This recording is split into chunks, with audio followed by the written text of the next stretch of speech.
To know that you're sodium, to know that you are sodium and chloride combined. You're salt. That means that you're unified with Christ. You became something that didn't exist before. Because sodium on our own, didn't we create a lot of trouble for ourselves? We can become toxic on our own. We create a world of mess. But Christ, when he comes in the midst of it, I listen to people. I love people's salvation testimonies. And some of y'all, when I've heard your testimonies out, I'm like, wow, man, I'm glad I didn't know you before Christ. Or didn't meet you in an alleyway somewhere. I'm like, okay, thank you, Jesus. Because he makes a difference, doesn't he? On our own, we can get in a lot of trouble.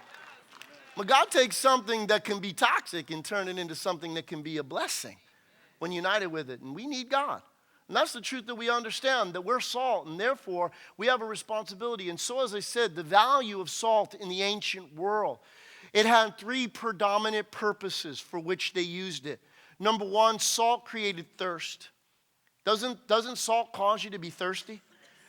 Well, sometimes there are people that have to drink, otherwise they're going to die, and they're going to try to create that end, okay? Secondly, salt provided flavor. The biggest way we use it, right? We put it on because why? Salt brings out the best out of the stuff it's put on. Why do you think the Chinese put it all over the MSG, all over the stuff, man? Because you get the best out of it. When sodium has that effect, that it takes the best of a thing and creates that flavor. Because it's not a flavor in itself, but it enhances the flavor. You taste it, right? And the third thing that salt does, it's a preservative. Especially in the ancient world, they used it to preserve meats, things, because why? Things decay really quickly. Stuff that's dead decays. But salt stopped decay. It preserved things. And those three qualities were essential in ancient world. And so Jesus, when he was talking to believers, he was saying, listen, here's the fact. If you're salt, if this is who you become, if this is your God identity, then you have a responsibility. And what are the effects that our lives should have in the society, in the culture, in the communities to which God calls us? Number one, if you're taking notes, we are to create thirst for God. We are to create a thirst for God. But as we go through this, I want you to just be a little bit self-examining as we talk about this today. Don't bum out. Because Jesus asked the question, he goes, can salt lose its saltiness? Well, you see, here's the point. Can salt, and it's not such a simple answer, okay? This is where you got to look at stuff. Can salt lose its saltiness? Well, then it ceases to be salt. Do you hear me? The rhetorical question was something this, because why? The word, when Jesus said, can it lose, the word lose your saltiness is the Greek word, listen, is the Greek word morano. What does it sound like in English? A moron, right? Because technically, listen, the word meant to become simple, to become a simpleton, to act foolish, to be a fool. In other words, listen to me. When does salt become foolish?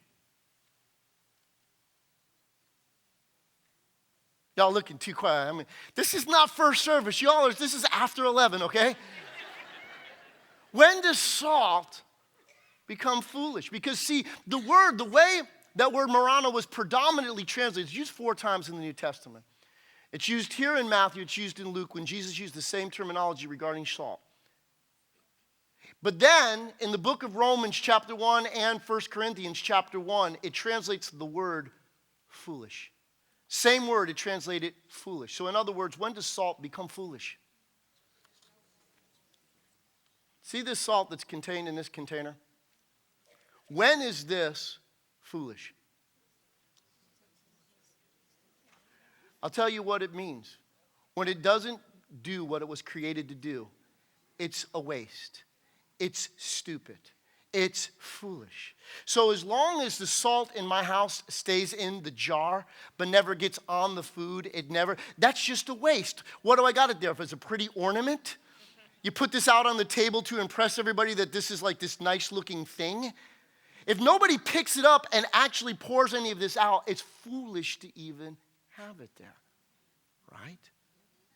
So salt becomes foolish when it doesn't do what it was created to do. And our lives become foolish or a waste when we don't do what we were created to do.